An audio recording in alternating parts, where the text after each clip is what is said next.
gold? Are you ready to hoist the colors? Now, time for the most in-depth look at the world of ECU athletics. Welcome in to Hoist the Colors with your host, Stephen Igo on 94.3 The Game. Watch the show live on Facebook and at 943thegame.com. Now, here's your host, Stephen Igo. Welcome in, Hoist the Colors on a Friday, March 28th edition of the show. Huge sports weekend ahead. Really, it's already gotten underway. MLB opening day has come and gone. Sweet 16 is underway. We've got the second leg of that tonight. We've got the Elite Eight to talk about. ECU baseball heading to Rice. ECU spring football ongoing. The transfer portal ongoing. We'll discuss all those things. Really, it's kind of a free-for-all Friday.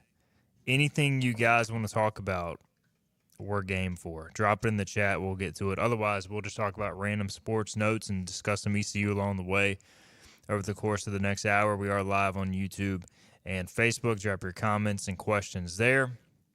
We begin today's show by welcoming the cast of characters. All our baseball teams are 1-0. Bobby Harward is sitting to my right. Congrats on your O's, and welcome back, Bobby. Thank you. Yeah, 162-0 is still in the cards for right now. We'll see how that goes today because I doubt the bats stay as hot as they were yesterday, as well as the pitching, which is always going to be the lingering issue with the O's this year. Enjoy it while it lasts. 1-0, 100% winning percentage. It's pretty sweet. Philip Pilkington's Red Sox got it done as well. Nice road win at Texas. So congrats on that, Philip, on opening day victory.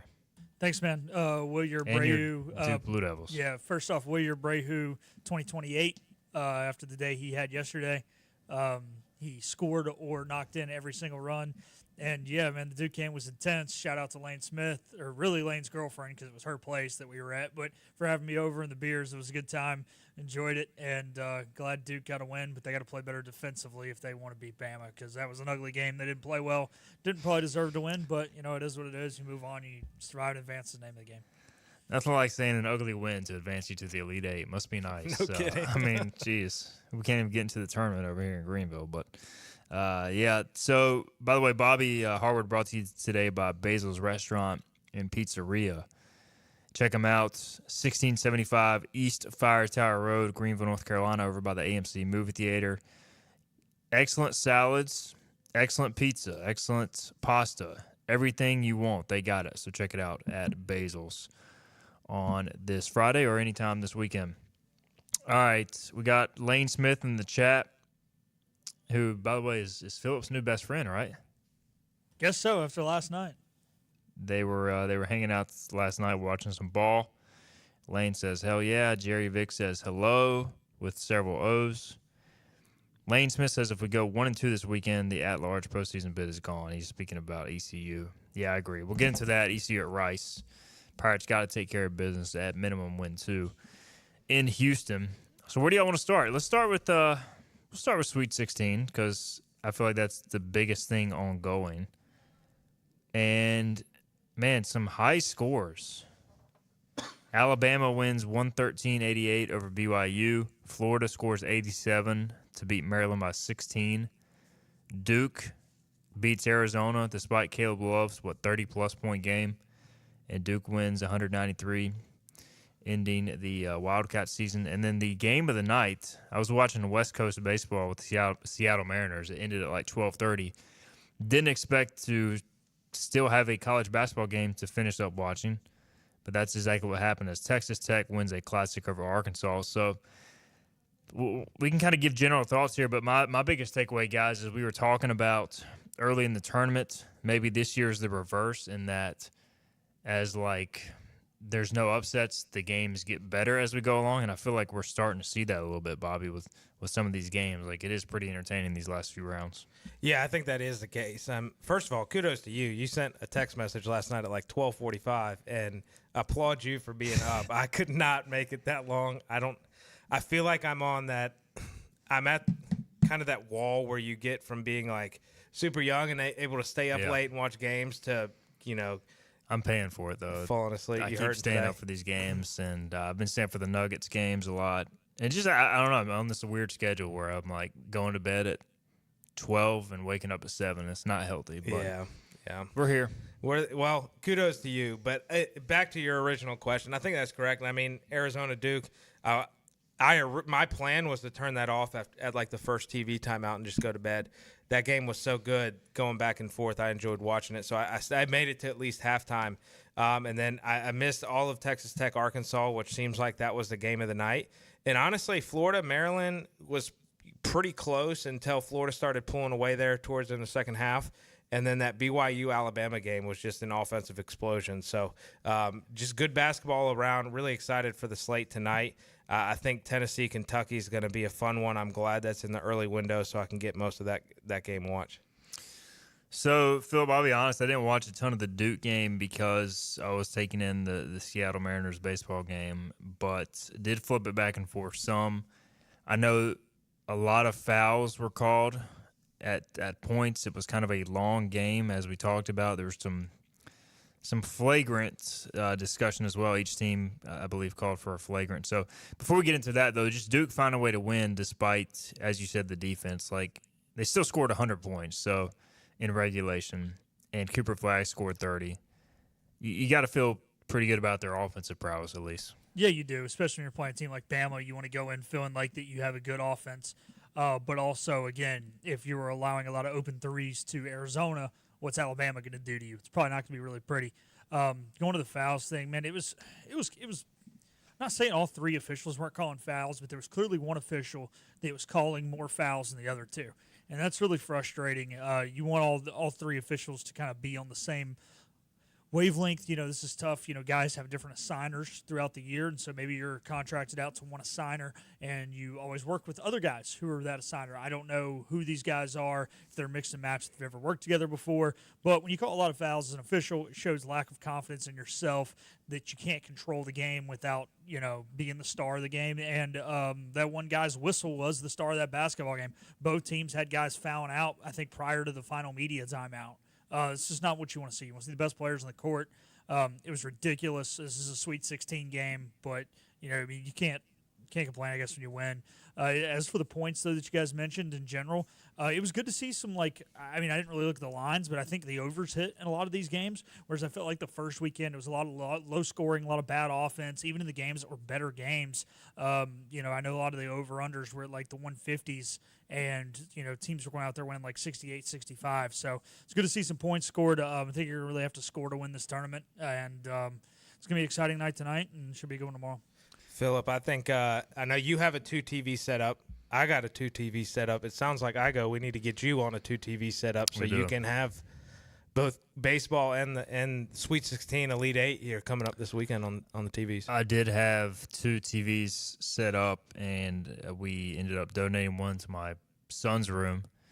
And then I got another TV for outside on the back porch that we recently installed for the Super Bowl weekend. We ended up not using it due to canceling the party, but it was now we've got like 7 TVs spread around the house. I need to get a second cheap multi-TV setup. Yeah. But do you have like a room where you in the living room posted up? Usually, well, I have the living room where I'm posted up a lot of times, but then I'll go up to my man cave and / office, depending on what I'm doing. If I'm doing my show, it's the office. If I'm just watching ball, it's the man cave. So there you go. I need to set up a second TV in there, which I can get it done. I've just been too lazy. But I probably need to do it before too long.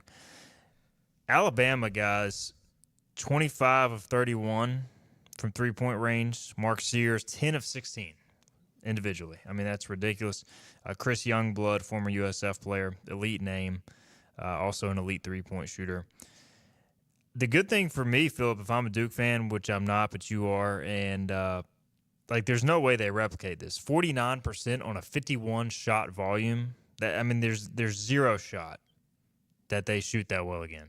Mainly because it was an NCAA record, tournament record. But still, man, there's no way that they're going to follow that up. I know they're really dynamic, but I think that might be a good thing because I don't think they can play that well again offensively. I mean, you can't play that well again, but you can play darn close to it. You're going to have good confidence. You're going to have ability in yourself. You've done it in that gym. At the end of the day, I mean, look, they're going to hit shots, especially if you leave them open. You got to get in their face. Yeah, they're not going to go out there and hit 20 whatever threes, but they're still going to have a three-point arsenal. just because you're up 12 doesn't mean they can't, in a matter of 2 possessions, have it at 6. It's still a really good basketball team. There's a reason they've been top 10 all year. Look, man, if either team looks bad offensively, they're going to get boat raced. I mean, at the end of the day, you're going to have to be on your A game, both teams offensively, and you're going to have to be gritty defense, be tough, punch your opponent in the mouth, and hope they don't respond. See, the thing I love here is the perspective of it. So coming on the way over here to the studio, I was talking to my dad, who's a Duke grad and Duke fan. Philip's a Duke fan. Both of y'all sound identical, like really concerned about Alabama shooting. And I think we're both on the same page. And probably most sports fans are like, no way Alabama can shoot that good again. I mean, they had their game last week. So we kind of talked about it with our teams being in the playoffs, like watching your team in the NFL playoffs, a completely different animal than just watching two teams. You just want to watch good football. So the perspectives I find interesting. We give you coach speak. You guys give analyst speak. That's right. We're just like, you guys are so nervous to say something that's going to mess it all up, and we're just along for the ride. So speaking of being along for the ride, Arkansas, Texas Tech, I enjoyed watching the overtime back and forth. Darion Williams for Texas Tech is an animal, as is JT Toppin. I mean, they got some elite talent in Lubbock. They must have some serious NIL expenditures going on. Arkansas, obviously the same. John L. Davis scores 30, former FAU transfer. We always see these American transfers pop up in the NCAA tournament. Either way, how did Arkansas – did you watch them blow the 16-point lead, Philip? Because, I, again, was flipping back and forth between Seattle and this, and there was, I want to say 7 minutes left, and Arkansas was up 10. I just kind of assumed they were going to put it away. Do you know what happened to lead to this collapse in overtime? No, unfortunately, going back to our 2 TV setup conversation, Lane's girlfriend does not have a 2 TV setup. Come on, Lane's girlfriend. He doesn't officially live there, so there's no man technically living in the house. So we did dual screen it a little bit towards the end, but so I don't really know. But look, man, Texas Tech's got good guards, right? They're physical on the perimeter defensively. They can create turnovers. They can cause you to bleed the shot clock without intentionally trying to bleed the shot clock, and they can go down and create shots off the dribble as well as hit threes at the other end. And by just kind of watching the scoreboard on the other side, it wasn't like they did anything, I don't think, and I could be wrong, in a big spurt. They just kind of dwindled around. Texas Tech's a physical team. They play in a good Big 12 that has a lot of physical teams in it. You think of Houston probably being the most physical team in the whole country right now. And I think they just went out there and played Big 12 basketball is kind of what I got from it. They were up. I was just going to say they were up 69-56 with 4:43 to go, and they blew the game against a team that is slower paced. Seems kind of hard to do. So maybe I need to go back and watch it. Yeah, let's go back and watch the highlights later.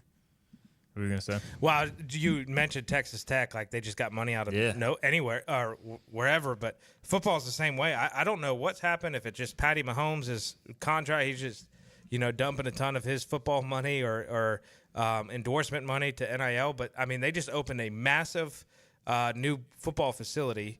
I think they had the #1 transfer portal football class in the country. So, and it seems obviously basketball is taking a jump with some of these transfers. So, somewhere, shape, or form, somebody hit the lotto in Lubbock, Texas, and it's paying dividends for the Red Raiders. Oil money, man. I guess I'll try to do some research during the break, but I do know they've been dumping a lot of money into the Matador Club, as they call it in Lubbock. But went there for the Super Regional years ago. This was like Mahomes gave $5 million, so that probably helps. And I think you got some oil money there in Texas. But they got sweet facilities, awesome campus, so it's a good spot in Lubbock. So again, tonight we'll switch to the other side of the Sweet 16. Mississippi and Michigan State, Kentucky, Tennessee. I'm really excited about that game. Michigan and Auburn and Purdue and Houston. What about you, Bobby? I know I've asked Philip this, but you mentioned Kentucky, Tennessee earlier. Is that the game you're really looking forward to since you'll be up tonight? Yeah. I got to pick probably one of the earlier slated games. Who knows? It's Friday night. I may and Drew slept through the night last night, so I got a good night's sleep. But Kentucky, Tennessee, them playing the third time again. SEC's been the best basketball conference throughout the year, so the quality's high. Michigan State, they're a good team, and I respect the heck out of the program. I mean, you can do nothing but respect that program. just to me, not the most enjoyable team to watch. I don't know if it's just like their colors or what, but I'm never excited to see Michigan State. Yeah, in any sport. I'm with you. The Big Ten football, I'm coming around more to, but it took me a while. I am curious though, what type of run Ole Miss gives to Michigan State. I had Michigan State as my Final Four team out of the South region. Speaking of, I do want to mention the West region. I've picked 100% correct the entire region up to this point. So well done. Wow. Yeah. Nice. Who you got winning the Elite Eight? I have Florida winning the West. Okay. Yeah. Don't count out Chris Beard, man. He is a heck of a coach. I know that kind of a checkered background, but dude knows how to coach. And he's got Mark Adams, former Pirate assistant great on his staff, back on his staff, drawing up the X's and O's in Mississippi. So I think he'll be ready for whatever the Sparty has tonight. And quick basketball recruiting notes outside of the tournament. Transfer portal talk. Cam Williams, former Tulane wing, has committed to Kentucky, so another American player we'll see in the tournament next year. Just we see a lot of those guys. Have you had a chance, Bobby, to weigh in on Jordan Riley's return, just kind of what's going on there? Have you been excited about what you've seen from the portal retention to this point, I would say? Yeah, I think I have not weighed in yet, so I'll use this time now. But Jordan Riley, obviously I'm excited about. Coming in last year, my concern with him was him and R.J. Felton seeming like the same player. Obviously, they found a way to make it work, and we saw Jordan Riley probably produce more than I expected from him. For him to come back, obviously he's a long, just explosive athlete, which is always helpful. I know Shorts likes to switch 1 through 5 defense, which I know y'all made a comment yesterday about the defense that I actually probably want to talk about on the other side of the break. But him coming back, I'm thrilled with. Curious what the NIL number was there. Jashane Woodard, thrilled he's coming back. I thought he really started playing well and getting comfortable towards the latter part of the season as well. And LeBeau, I get it. I get what Shorts is trying to accomplish there, bringing in a glue guy.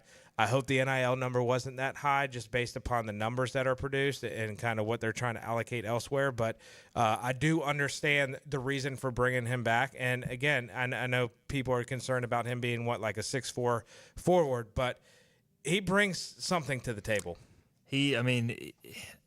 Look, you've been I know Ori we can get a whole discussion on this, but Ori on the Hoisted Colors message board is super analytical, data driven, and there's a place for that. But you also got to have somebody who is willing to buy in to your culture, do different things that maybe don't show up on the stat sheet. And I'm not saying you should go play 30 minutes a game or you should pay him a bunch of money, but those players are valuable within a roster and a program, and I think Ori doesn't take that into account sometimes with his data. Oh, 100%. You look at the 2024 Washington Commanders as prime example. They bring in Zach Ertz, Bobby Wagner, Marcus Mariota, these guys that you think are towards the latter part of their career. Granted, Wagner produced an all-pro season, but from a locker room perspective, that's why they made it to the NFC Championship. Jaden Daniels helps, but without that locker room, same thing with the basketball team this year.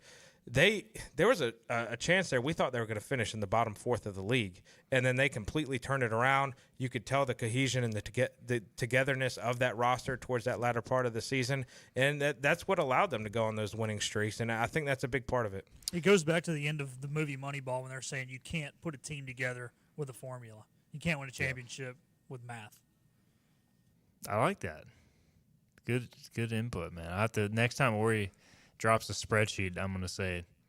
I'm not saying they don't matter at all. You gotta have stats. You got to have some chemistry, though. You can't just throw it all together on a spreadsheet and make it work. It's just not that simple. But if you want to be entertained by that, go to hoistedcolors.net.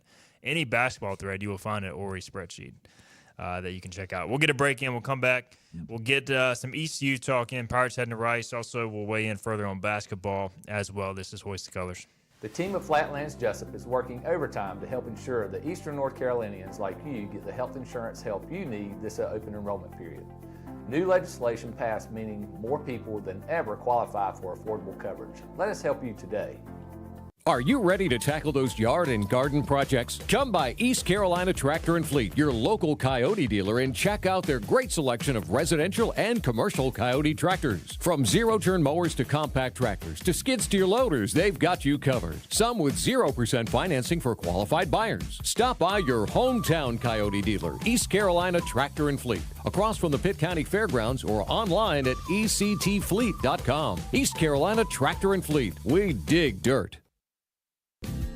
Big tax credits are back. Get a 30% tax credit, up to $2,000 off your new Mitsubishi electric heat pump install. Let Comfort Master help you take advantage of the tax credits with a qualifying Mitsubishi electric ducted heat pump or non-ducted Mitsubishi electric mini splits. Mitsubishi electric mini splits are ideal for bonus rooms, garages, or sunrooms. If you need a new HVAC unit, call Comfort Master today. Call Comfort Master.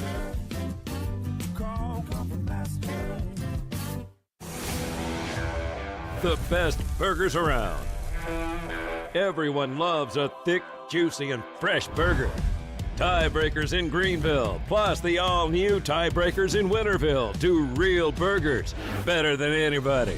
So don't just go to any burger-themed restaurant chain.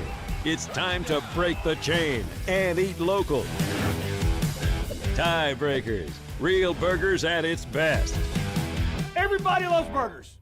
You know what the problem is with standard belts? Usually you have to choose between too tight or the opposite, too loose. But with Anson Belt and Buckle, you don't have to choose. We got rid of the holes and instead have a track system designed for micro adjustability. That way you can enjoy a perfect fit every time. Anson Belt and Buckle. Find your perfect fit today.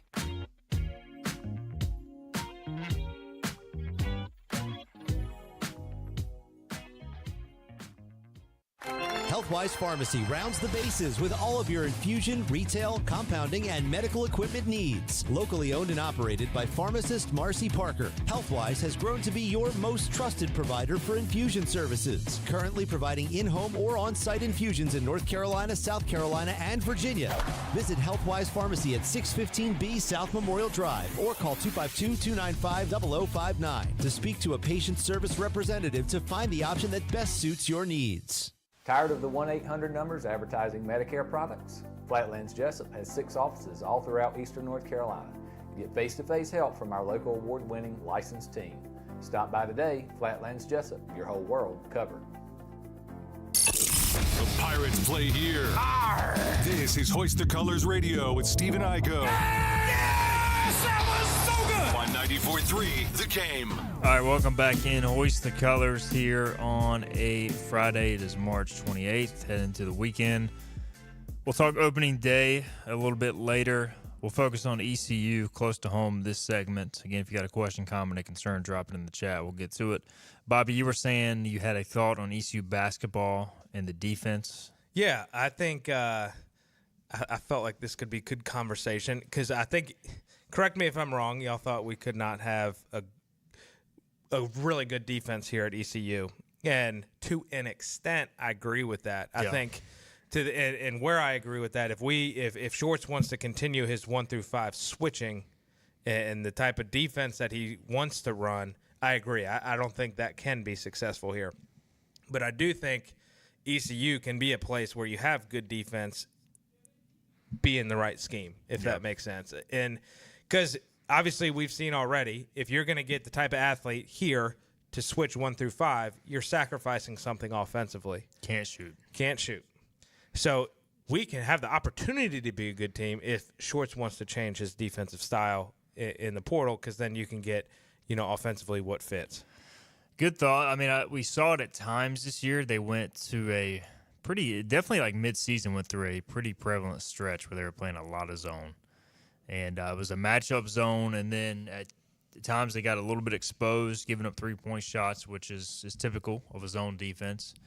And they did end up giving up, I think, around 38% from three-point range for the season, which ranked towards the bottom of the country. So, it showed me that Mike Schwartz is willing to adjust. We talked about that as well, Bobby. And I think they've got to figure out, now this is going into year 4, what is the right personnel, what is the right blend of, we got to have some offense that can spread the floor, getting a bunch of athletic wings who can switch and drive and slash is great in theory until all of a sudden you have that 5-minute scoring drought that you can't overcome every 2 games. So they've got to find that blend. I think Schwartz has shown he can adjust. I don't know where do you come down on this conversation? It's really up to the coaching staff what direction they want to head in here, and having multiple defenses you can execute is important, but also you kind of want something to hang your hat on too.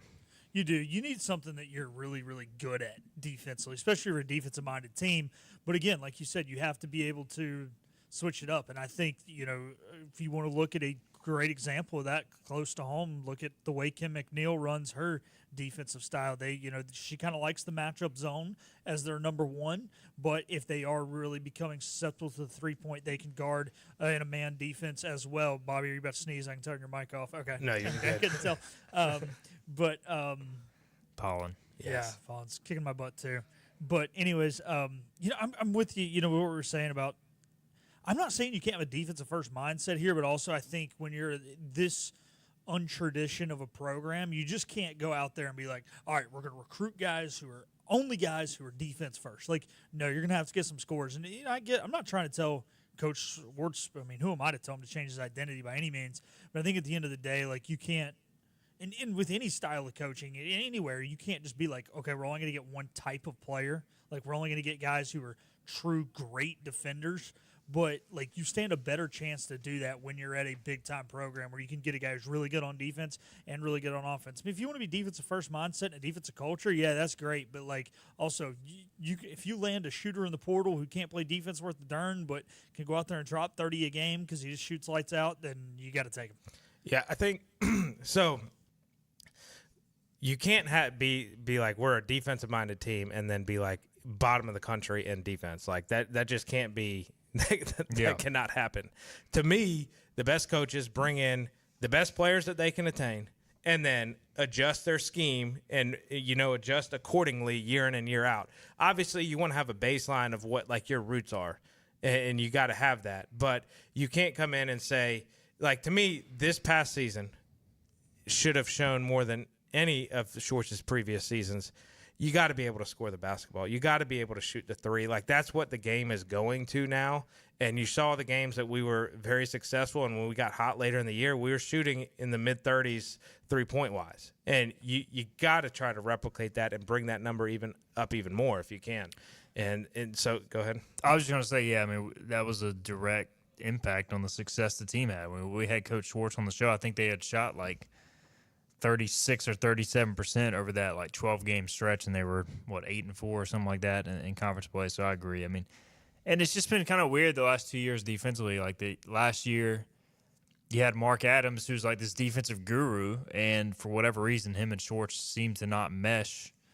He leaves after a year, goes back with Chris Beard, who obviously is a extreme defensive mind, really good at doing what he does. They're having success again. So I don't know. And then this year it seemed like kind of a little bit all over the place defensively, but also you were better offensively at times. So maybe, and in the portal era, it's just kind of like you are going to have to adjust because I don't think you're ever going to know exactly what your roster is going to look like, especially at a place like ECU where you have a limited budget. Right. You can't bring in a freshman that you want to develop and kind of have that cycle. If you have a guy maybe – plays low minutes his freshman year, and that gradually increases until he finishes out. Like, you're bringing in guys year in and year out. I mean, we're talking about it now with you got 6 or 7 spots that you're trying to bring in. You hope all of those are portal guys and 0 of them are freshmen. And that's probably going to change again next year. You're going to have a new 6 or 7. So because of that, you do have to take the approach of bringing in the best talent that you can bring in and year out, and then adjusting your scheme accordingly, trying to keep a little bit of those roots. Every coach is going to say they want to be a defensive-oriented team. Like, that's just like football. Every coach is going to say, we want to be able to run the football and stop the run. That's just the way they're wired. But in reality, right now, the way the game is, you just got to be able to shoot and score. It'll be interesting to see what direction they go in with the portal. We've seen some names of interested players. A lot of them can shoot the three, as you would expect, but a lot of other teams on those lists as well. All right, transition to baseball. ECU at Rice this weekend. Lane Smith said earlier in the chat, if we go 1-2 this weekend, is the at-large postseason bid gone? I won't say gone, but certainly, like, very slim chance. Rice is 192 in the RPI. They're 6-20 overall. This is a must-win series. Now, the thing that worries me from ECU is they have a very talented Friday night starter, Davian Hickson, MLB prospect. The good news is you've got Ethan Norby to counter that. So if you find a way to win tonight, I think you're in good shape. Rice actually has set starters for the next 2 days. ECU does not. They're going back to 2022 when it's kind of a inning-by-inning situation, which I don't think is the worst thing in the world, although not ideal. But this is a must-win series, Philip, for the Pirates. It is. And, the interesting thing about Hickson is they've not actually won any of his starts. He's been getting atrocious run support. But when you look at a guy who can strike guys out at the rate he can, had a little control issues earlier in the season, but he seems to have kind of figured those out. He doesn't allow a lot of extra base hits. So we're going to have to earn it at the plate tonight against a guy, like I said, who's going to punch you out. And on top of it, he's only let up one long ball all season long. This is a must-win series. I mean, I don't think what I'm about to say is true, but let's go in with the mindset of it's a must-sweep series. This is a bad baseball team. You're playing them on the road. Most people in Houston do not even know that Rice has a baseball team. They know who the Astros are, and that's probably about it. They're worried about the Sweet 16 going on tonight and their Cougars. So, look, this is a bad team. They're probably going to be better in the future with their midseason coaching move, but at the end of the day, look, you're going to have to go out there, play inning by inning, and you should win this series, and you should sweep it. No, let's not accept anything less. Let's see. On February 28th, Hickson, late in the opening month of the season, was 93-95 with 82, 85 mile per hour slider. So ECU saw him a lot last year in a relief role. This year, he's transitioned to more of a starter's role. So again, find a way to win tonight. I think you'll be okay, but you're going to have to work for it, as Philip said. Well, I think a big key for their approach at the plate, the Pirates' approach at the plate, is going to be working that pitch count. I think that for a guy like this, and this is an established ace for them or their go-to guy, you want to be able to work the count and get him out of the ball game. It's going to be low scoring, and obviously from our hitter's perspective, we've been very hot or cold. We've improved recently, but we'll hit some cold streaks, especially against good pitching. So the quicker we can get this guy out of the game and get to their bullpen, I think not only are you in better shape for that game, but it also sets you up for the series. In looking at their pitching numbers, they have really low strikeout numbers across the board outside of Hickson for the most part. So their staff is pretty underwhelming outside of Hickson. Now, they do have a couple of older starters. Tucker Alch and J.D. McCracken are their other guys, but the bullpen has been very inconsistent. So as Bobby said, get to the pen. I think you feel good here. You may have to outslug them come Saturday, Sunday, but I think ECU's capable of doing that. Their offense hitting just .257 with 15 home runs on the season compared to giving up a .299 average with 30 bombs. Now, they have played a ridiculous schedule. They're in Texas, so everybody they play is good.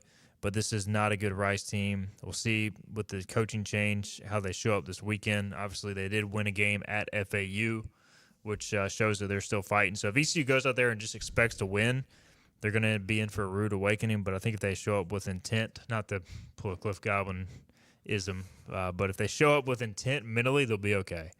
And obviously get a good Ethan Norby start. 7:30 first pitch, right, tonight? Yep. Gosh, it's going to be another late one. Hey, at least you're not stuck in the studio. That is true. Poor Philip. Gosh, I need to figure out what I want to put out. Orioles on Apple TV tonight. TVs. Yeah, I may need to bring another one in there. We'll see. What stinks is this should be like a premier series that we look forward to. It used to be back in the day. It used to be. And hopefully one day we'll get back to it. But, I mean, I remember playing travel ball and watching Rice in the College World Series. I mean, man, how the mighty have fallen. Yeah, Rice, their park, Reckland Park, I think holds 7,000 people. I was trying to see what the game attendance They got a bigger was. stadium than us. Yeah. In their dog water. And they don't even care. It says their attendance for the last game was 1,400, but I know it's a pretty nice park, but I don't know if they've updated in a while. It used to be nice when Rice was good back in the Wayne Graham days. All right, we'll get a break in. We will come back and we'll talk MLB, Major League Baseball. We'll also, any other sports you guys want to hit on, we'll get that discussion in as well. This is Hoist the Colors. Hey, it's Jim Wells again with Wells Roofing and Gutters here in the beautiful community of Lindale, Bedford. At Wells Roofing and Gutters, we believe in quality first. And that's why we use CertainTeed shingles, which are manufactured in Oxford, North Carolina, a local company. In the event you ever do have a claim or a problem with your roof system, they're local and they come and take care of us in a timely manner. We could leave off some accessories and we could certainly save money, but we believe at Wells Roofing and Gutters in installing the correct way per manufacturer requirements, and we warranty your roof both in-house and also with our supplier, who is CertainTeed. For a job Wells done, no shortcuts taken, and a good quality job on your home, give us a call today, 252-227-8403. We also offer financing, 12 months, no interest, no payments. This is about you, your family, and the health of all who live in Eastern North Carolina. This is about the transformation of a health system into something more powerful and more human, about creating new ways to treat disease and keep you well. This is about ECU Health, which is to say, it's really all about you. ECU Health. Minds, hearts, purpose. You have a choice when you invest in insurance, and when you choose First State Insurance Advisors, you're working with people you can trust. Clark Stallings has deep ties in the community. His team, including Keaton Smith, Regina Asby, Phil Leyva, Max Joyner Jr., Max Joyner III, and Ginger Smith, provides knowledgeable and professional advice. First State Insurance Advisors is an independent insurance agency. They offer all types of personal insurance as well as various types for business. Call or email First State Insurance Advisors today. We want to be your trusted choice agency.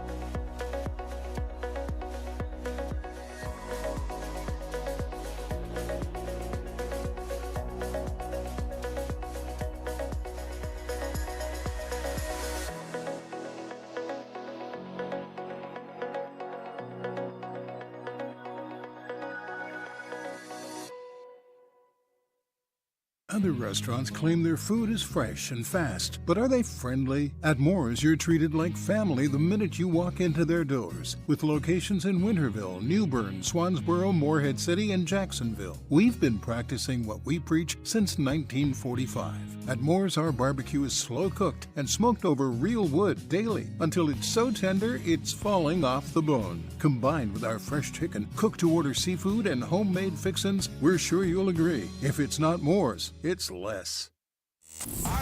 Back to Hoist the Colors with Steve and Igo. Drink up for me, Ozzy's yo ho. On 94.3 The Game. On a Friday, heading into the weekend preview show. Free for all Friday. Anything you guys want to talk about, throw it out there. We'll get to it. Basil's Restaurant and Pizzeria, they're sponsoring today's show. And Bobby Howard's appearance. Again, check him out, 1675 East Fire Tower Road, Greenville, North Carolina. Lunch and dinner, great spot at Basil's. All right, Major League Baseball, one down, 161 to go. Unless you're the Dodgers, they have 159 to go. They've already played 3, as have the Cubs. Yeah. Well, the Rays and Rockies have not played yet. I was going to ask that. If you guys could know what teams had not played, and that was it. The Rays and Rockies open up today. I go. Look at what shirt I'm wearing. I forgot. Charlie Blackmon. I forgot you're like a pseudo Rockies fan. Denver guy. Yeah. I had to support them on their opening. Gosh, What's interesting is when Brittany and I went out there to Denver 2 years ago for a wedding. Yeah. Nobody cared about the Rockies because the Broncos, like NFL trumps all. Yeah. The Nuggets and the Avalanche have both been so freaking good over the last few years. Like, the Rockies are just an afterthought. And anytime I asked about the Rockies at a brewery or whatever, it'd always be like they would just go in on the owner. They can't stand the owner. Well, they're not. They like haven't been willing to spending money nor commit to Rebo. They're just like hanging out in purgatory. They didn't. Yeah. They won't trade any of their good players. They signed Chris Bryant for some reason to a massive deal. That's the other. Horrific. They've spent their money so incorrectly. Yeah. I mean, they had that splurge in free agency. It's probably been like 5 years ago now, and they signed these relievers and spend money on like awful. Baseball economics 101. You don't splurge on relievers like that because you never know. They're so finicky year in and year out. Yeah, Coors Colorado. Field. Yeah, when that was the time you had already lost DJ LeMahieu. You were about to. I think Story was still on the team. You'd already lost Nolan, so you literally had like Story and Chuck Nasty. Cargo was long gone. Ian Desmond was gone. It's like, why are you? You need some bats. But yeah, it's not an afterthought there. I mean, people care. I mean, Igo even texted me last year. I remember the Mariners were playing the Rockies, and he's like, "Yo, like Rockies are dog water, and the place is like People 60% love to go to the full." games, yeah. And that stadium seats a lot. It was still like 60-75% full. So, But I think it's more of a social event. It's more of a social event, but also like Bobby said, it's just the fact that they're so ticked off the owner and the other three. Well, Broncos are Broncos. It's NFL, but the other two of the like non-big sports and hockey and basketball are so good right now. Everybody's just ticked off with the Rockies. But I mean, it's a great fan base there because I don't know if you guys have seen that interview with Jake Plummer. He was like, "Yeah, dude, my first year there, we were terrible. We won like 4 games in the last game of the season." I show up expecting nobody to be there, and it's like rocking like it's week 1. Like they do care out there, but I mean, they've been so bad for so long now. I think everybody's just, like you said, it's ticked off in ownership. Coors Field is still a bucket list stadium for me. I haven't been. Awesome. And so anybody who wants to go to Coors Field right now, I think they still got this going on. So prior to first pitch, it's only prior to first pitch. If you go to the rooftop bar in right field, anybody can get up there. It's like $3 beer. So rock pile seats, by the way, are $6 unless if you buy them the day of. Unless you're under the age of 12 or over the age of 60, then they're $1. And then you can go up and get $3 beer. So I had like 3 beers and a hot dog for like $19 before the game, and then just drank like a water during the game, and like paid $6 for a ticket. It was like ended up being like a $30 day. I think I paid more for parking than I did 3 beers, a hot dog, and a water and a ticket. I'm sold. Heading out to Colorado now for the home opener. A's, man. A's Rockies doesn't get the Sacramento A's. That doesn't get the blood going. I don't know what will. Yeah, so Rockies at the Rays, which, by the way, the Rays are a whole another conversation. They're playing in a minor league park this year because of what happened to Tropicana. They're not even playing in their own. That's the worst Yeah, they're part. playing the Yankees, right? Yeah. Yankees. George Steinbrenner Field or something like that. Are they going to be allowed to have facial hair at home games? Or no? That's oh, man. Baseball is such a weird sport between the A's and the Rays. Some of these teams that just refuse to spend money. Anyways, all our teams are undefeated, so right now it's a great sport. The Mariners are 1-0, won in classic Mariners fashion last night. Randy Arozarena, game-time homer in the 8th. Jorge Polanco, go-ahead homer a few batters later. Bobby Harwood, his O's started off with a W. I'm kind of like on the sleeper Blue Jays bandwagon this year, although that looks pretty dumb after one game, Bobby. So your O's look pretty good last night. Yeah, I think right now, they were showing this during the O's telecast, the projection and all those different graphs and stuff projecting overall records for the AL East. Like, I think they had the Rays at 80 wins, and then the team with the most was like 87, and I want to say that may have been the Red Sox. But just for all 5 of those teams to be within a 7-game win span, obviously it won't play out that way, but I think right now there's just – the AL East is so up in the air. Probably the team I'm worried about most. Like, for the O's perspective, I feel great about our lineup, concerned about our pitching. The Red Sox, I think, are like that next team to take off, and I think they're the team I'm concerned about because the Yankees, when they signed Max Fried, I'd always been like, all right, Fried and Cole are going to be on the IL at some point in time. And how long is that? Well, Cole's already out for the year. Fried will be done by sometime this summer. Or at least out for a while. The Jays always spend big money, but it just never clicks for some reason, probably because they're in Canada. And then the Rays, like that whole organization just seems in turmoil right now. I know they always do more with less, but it just seems this year's a little different, and I think they're the team that just drops by the wayside. Hunter in the chat says you can't escape Cedric Mullins. So I was listening to a podcast earlier in the preseason where they were talking about how this may be Mullins last year in Baltimore, just given the sheer number of talent, young talent. And I feel like his numbers overall, you look at it, don't look great. But I don't know. Something about the O's and Cedric Mullins, it just seems like every time you're ready to count him out, he has a big game or a big string of games. Well, and he's another one of those clubhouse guys, and he was around when they sucked last, and he's one of the few that are left. And, yeah, to your point, last year I was ready to hang it up with him and kind of ready for Colton Cowser to just take over permanently in center, and then all of a sudden he just goes on a hot streak. And he's a very streaky hitter. I agree with their approach of not extending him last year or the year before, letting his contract play out. But here's the thing with the O's. They're going to have to figure something out and what they want to do with some of those prospects they have built up, because it's getting to a do-or-die point. You either, are they going to just give them the opportunities to get at bats, because there's a few of them that have proved everything they need to in AAA, or are you going to trade them and bring in some pitching or something to help your rotation towards probably wouldn't make a trade till the deadline, but still you need some rotation help. It'd be interesting to see what Jackson Holiday does this year. I didn't realize how bad his numbers were last year. I know he got off to that awful start, but even still, after the call-up, 69 strikeouts compared to 15 walks and 190 at-bats. And I'm kind of concerned he's going to be a bust. He had basically replacement-level WAR in his games last year, but we'll see what happens this year. Probably too early to say. Well, baseball's the hard. Yeah.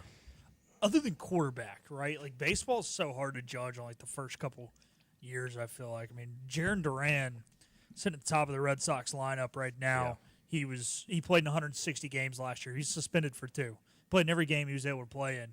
This guy, his first year, couldn't hit to save his life. Looked every time a fly ball was hit to him, he looked like a kid who needed glasses but couldn't have them, was just praying the ball didn't hit him in the face. And I was ready to banish him to low A.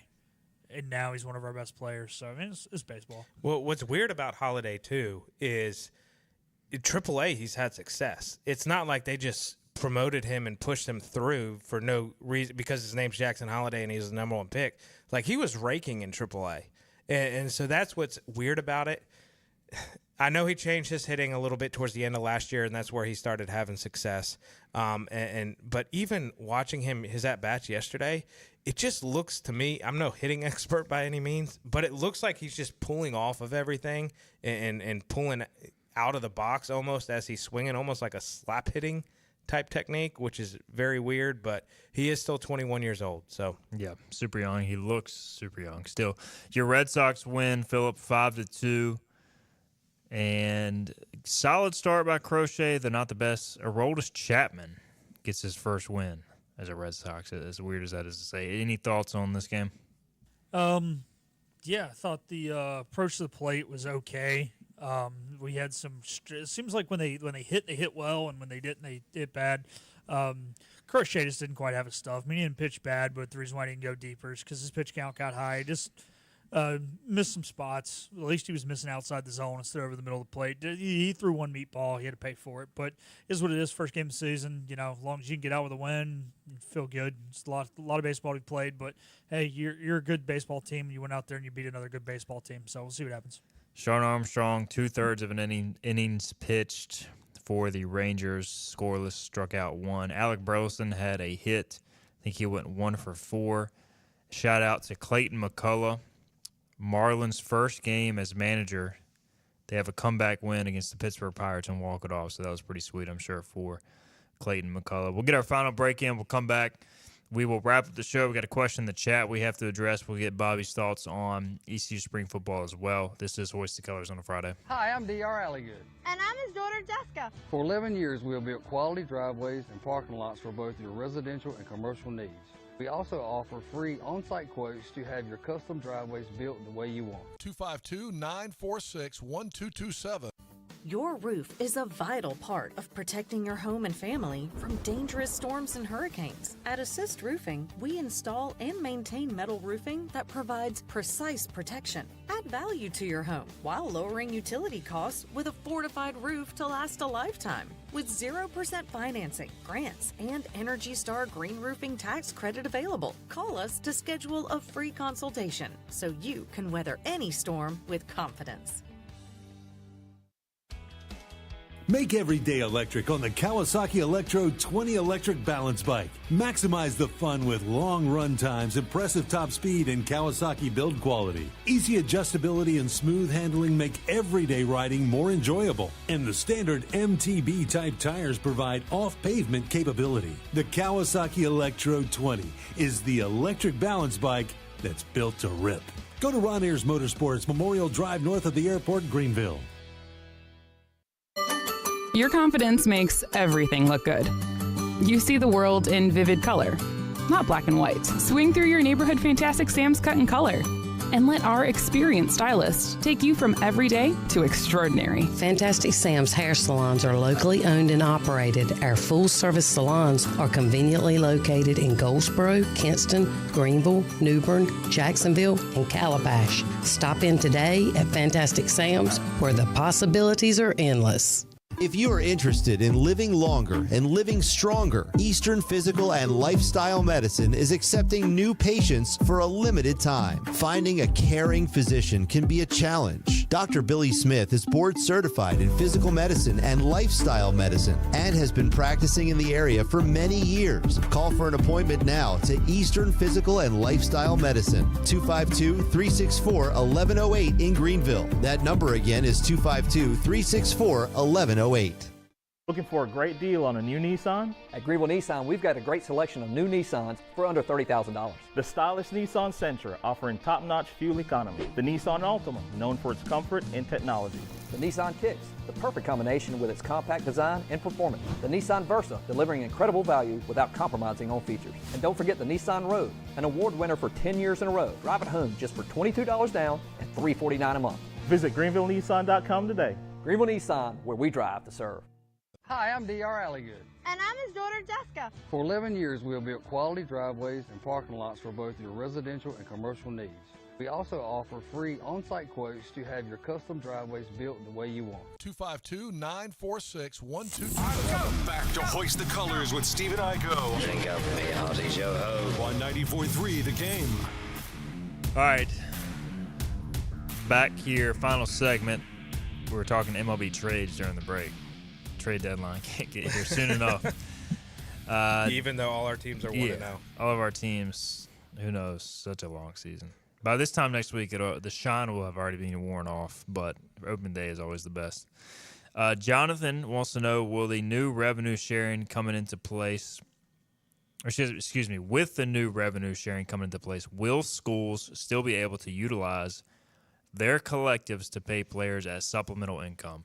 Jonathan, great question. The answer to that is yes. So I think it's the Purple and Gold Society. I can't remember the exact name ECU is going with for the Pirate Club / athletic department for revenue sharing fundraising. That has been kind of a soft launch. You'll hear that pushed more. That will go to paying the players through revenue sharing. Team Boneyard will still exist outside of the athletic department. Team Boneyard, for example, is going to pay a lot of these basketball players who are announcing their return and probably the transfers, a signing bonus, so to speak, for an unofficial term. And then once they get in with the revenue sharing officially in July, assuming this is all approved, that's when the revenue sharing will take over. But you'll still have Team Boneyard paying supplemental pay, so to speak. So it'll all work hand in hand. And like these SEC schools, or Ohio State, for example, they're going to have $22 million to spend on revenue sharing. They're not going to want to be at the same level of playing field as Northwestern, which will also have that much money. So they're going to have only, whoever knows how much money in NIL to spend on top of that. If they had a $20 million roster based upon just NIL, you're talking $42 million, which is insane. That's everybody's price tags going up, especially at that level. And ECU is going to have more money to spend too, which would further separate them from like the Sun Belt or the CAA in basketball. Hopefully half the teams in this damn conference who when we go on the road it's more ECU fans than is the opposing team's fans. You would hope so, because I think ECU, like right now, USF, Memphis, ECU, UTSA I think is up there for NIL dollars with football. Tulane's up there. Like those are kind of your top NIL in this league. Who knows what some of these private schools will raise now, but like FAU, like yeah, I don't Tulsa, think they're getting a ton. I mean, they're private, but I just still like if you're a Tulsa alum do you really want to spend on Tulsa football? I don't know. I mean, maybe there is a rich Tulsa guy out there who wants to do that. Either way, Bobby, your thoughts on spring football storylines? Me and Philip discussed it earlier in the week. You know, we've been out there a couple of practices. Your thoughts on what you're really looking forward to this spring?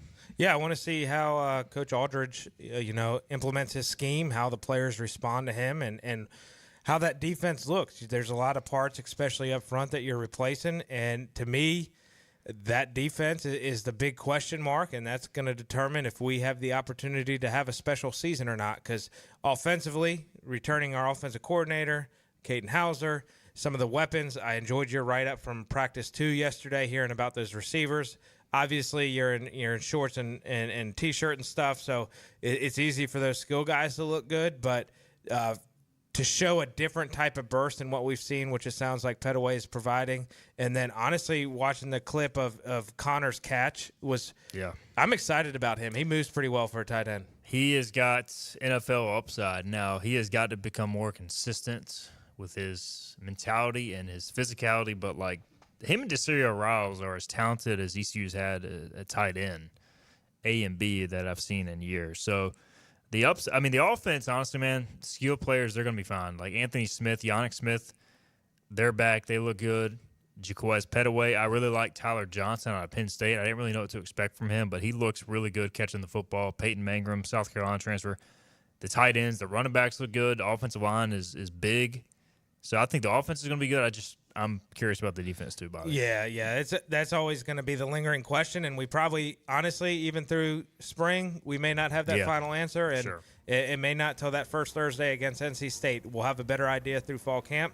The last thing I want to mention was spring ball. Blake Harrell continues to pull all the right strings, allowing y'all to watch that last 30 minutes. I mean, kudos to him, because that's the fun stuff.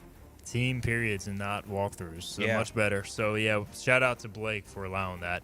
We're out of town. Bobby, appreciate you. Philip, appreciate you. Shout out to Basil's for supporting the program, as always. We'll be back Monday, 12 noon. We'll see you then. This has been Hoist the Colors with your host, Stephen Igo. Tune in weekdays at noon for all things ECU sports. Get a recap of the show at 943thegame.com, on Twitter, Facebook, or anywhere you get your podcasts. We're back Monday with more of Hoist the Colors on 94.3 The Game.